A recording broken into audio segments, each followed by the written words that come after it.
There are a handful of movie directors that have the ability to hack your brain. At least that's the theory I had a few months ago. But I felt a little weird sharing that theory because I've never heard anybody else share it. So I decided I wanted to see if I could prove it. So I did some research. I read books, I went back to some old movies, and I went way in over my head into some neuroscience research. What I found is that they're not just able to hack your brain, they're able to make you feel things against your will. The interesting part, though, isn't that they're able to do it, it's how they do it.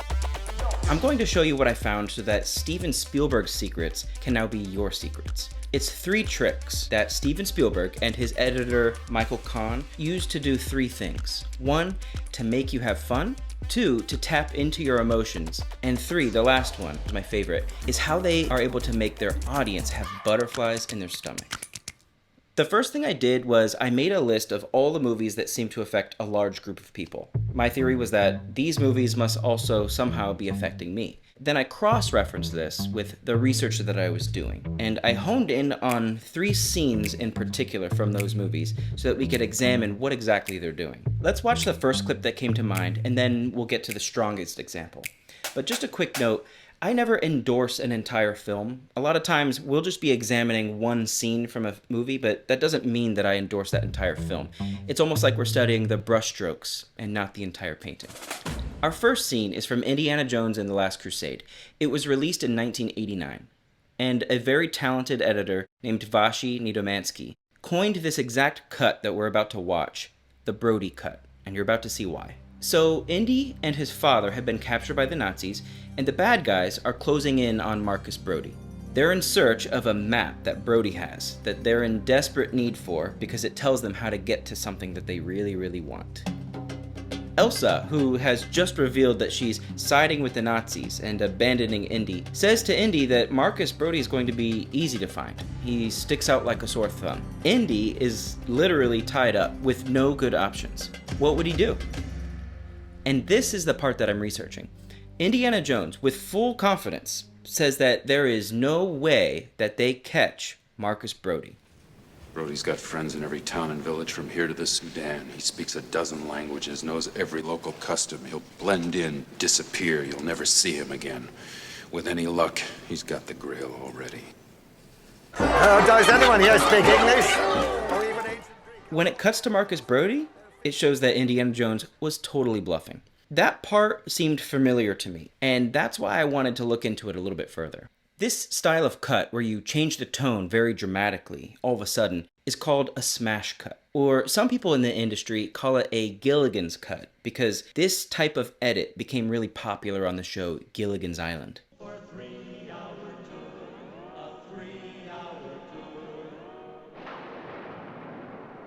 And the more smash cuts that you find, the more you realize that it's a really nice way to sort of make a tense scene feel a little bit more lighthearted.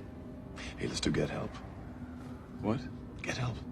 No. Come on, you love it. I hate it. It's great, it works every time. It's humiliating. Do you have a better plan? No. We're doing it. We are not doing Get Help. Get help! Please!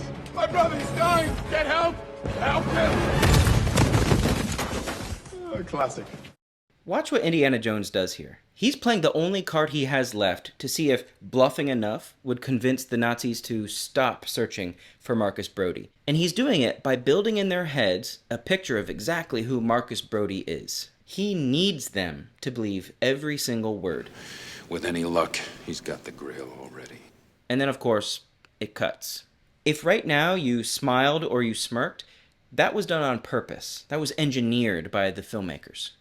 But why did you smile or smirk? The immediate next cut is like this opposite. The reality is his friend is an absolute loser, who's just like bubbling through the streets. This is Ruben. He's a really close friend, and he's been active as an editing and a storytelling mentor for me for the past decade. I asked Ruben to help me understand how cuts like this have an effect on us. He's bluffing and he's right. Until you get the smash cut to realize no, he's bluffing his way through this thing. But it does raise the question then, why is he bluffing? It's not like they're going to be convinced. I mean, I feel like this is literally for us. This is for us, the audience.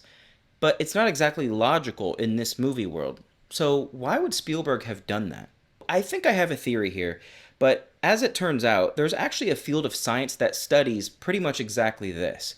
It's called neurocinematics, sort of like if neurology had a baby with cinema. As I was diving into these research papers, one name kept popping up. Uri Hasson. He's been at the forefront of this kind of research since 2004. You can almost call his field of research your brain on film. These research teams are brilliant, but their experiments are actually pretty simple. They stick somebody in an fMRI machine, and they play a movie for them, and then they watch what their brain does. After they've scanned enough brains doing the same process, they ask the question, are these brains all doing the same thing at the same time? And the answer is, sometimes. A film that has certain ingredients will help brains to all tick in unison. And when Hassan dug in to find out which moments were the ones that were syncing the brains the most, it wasn't the ones you might think. It wasn't necessarily the sad moments or the action scenes, but it was moments that were surprising. Certain twists, maybe like a gunshot or a twist in the story, something that happens sort of out of nowhere. At those moments, all of the brains started to light up at the same time, which is basically the whole job of the Brody cut. In the book Story by Robert McKee, he explains a term that he calls the gap. The gap is the space between what you expect to happen and what actually happens. When a gap opens between expectation and result, it jolts the audience with surprise. The world has reacted in a way that neither character nor audience had foreseen. This moment of shock instantly provokes curiosity as the audience wonders, why? So if the Brody cut is when you expect one thing to happen but the opposite happens, then our next cut is what happens when you expect to see something and then you get to see it, but your emotions change. Our second cut is from Saving Private Ryan. It was released in 1998, and it was directed by the same director and edited by the same editor. This movie starts off by focusing on an old man walking through a cemetery. He's with his family, everything seems okay, until he collapses at a certain gravestone and he breaks down. As the camera pushes all the way in, very, very close to his eyes, listen. Before you see the next shot, you hear it. The ocean.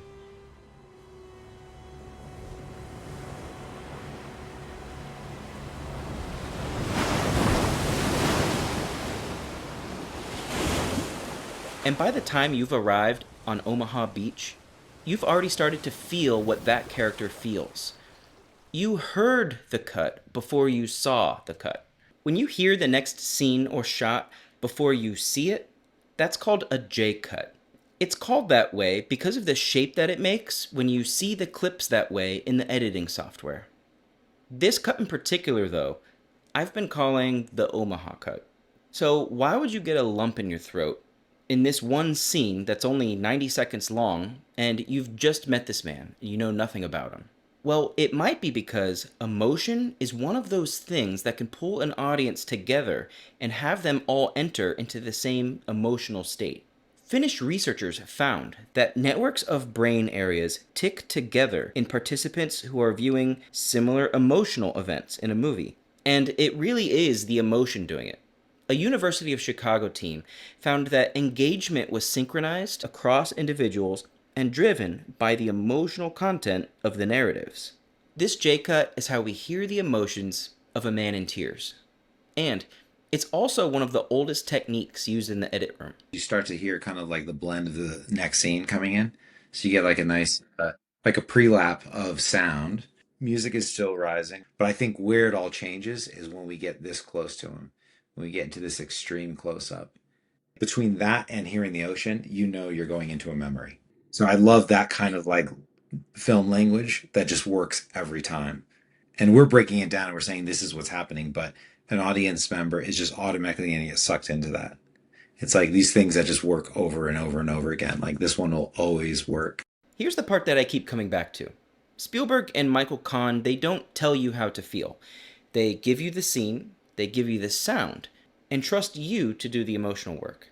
In his book, In the Blink of an Eye, Walter Murch actually points to this being really effective. He said, "What they finally remember is not the editing, not the camera work, not the performances, not even the story. It's how they felt." People have memories about movies that make them feel something. In his Rule of Six, Walter Murch puts emotion all the way at the top of things that make a cut good, above story, above rhythm, above everything. Emotion is the most important thing. This Omaha cut is sort of like that rule with the volume turned all the way up. This scene works for many reasons, but mostly because this Omaha cut makes it more emotional than a normal straight cut would have. So the Brody cut changed how you thought, and the Omaha cut changed how you feel. This next cut is my favorite. It's from Jurassic Park, which was released in 1993. And again, it was directed by Steven Spielberg and edited by Michael Kahn. We're almost 20 minutes into this movie called Jurassic Park, and we still haven't seen a dinosaur. Then the Jeep stops. Grant looks stunned. He's staring at something that we can't see. Now, Editing 101 says that when a character looks at something off screen, we cut so that we can see what they see. Ruben has a name for it. ABA. Someone's looking at something, that's the A, right? So you see them looking, they're reacting to something, and then you see what they are looking at, so that's the B. And then it cuts back to them, so that's the A again. But Kahn doesn't cut. He holds on their faces. And holds. And holds. Grant pulls his glasses off. And still, we don't cut. Grant forcibly turns Sattler's head. And we still don't cut. We see her take her glasses off. And still, we don't cut. It's like the longest A. It's A, B. Then, after a long, long wait, Michael Kahn finally lets you see it.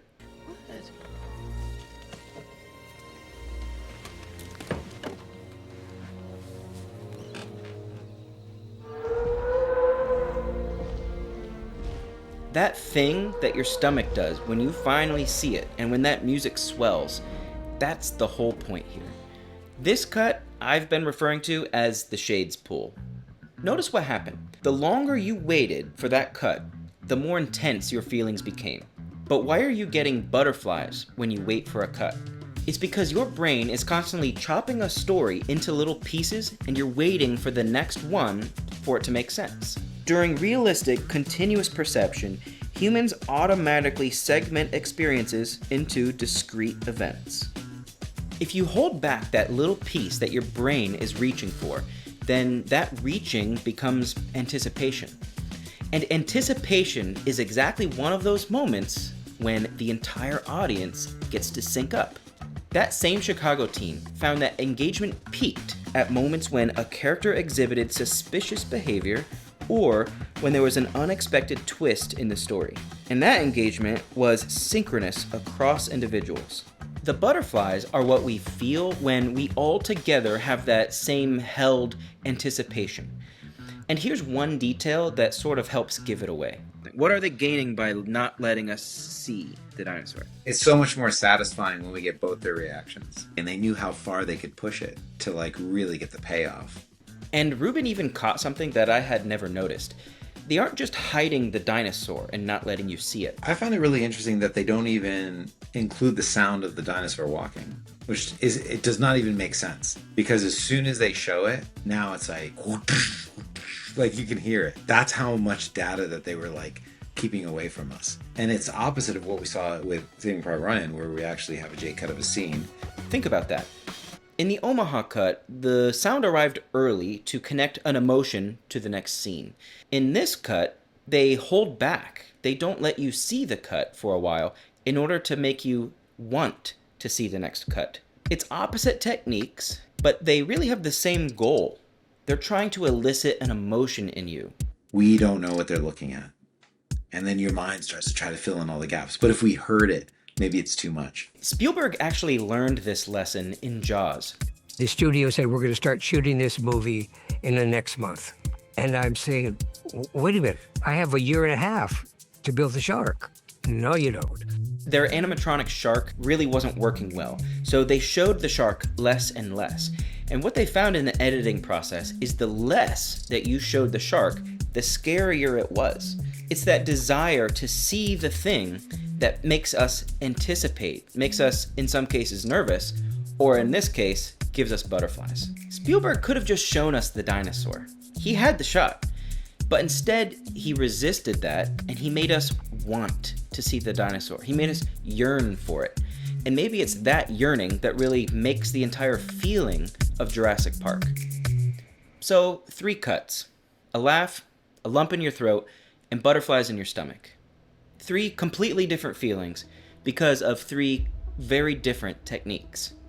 The Brody cut goes against your expectations. The Omaha cut happens before you've even seen the picture change, and the shades pull resists and resists until you're begging for the cut. These cuts don't just control what you see, they control when you see them, which actually is the whole point. Here's the theory that I wrote down a few months ago. Great directors don't just control what you think, they control what you're likely to think about, when you think about it, and what emotional state you're in when you do. Once you start to think of filmmaking like this, you'll see evidence for it everywhere.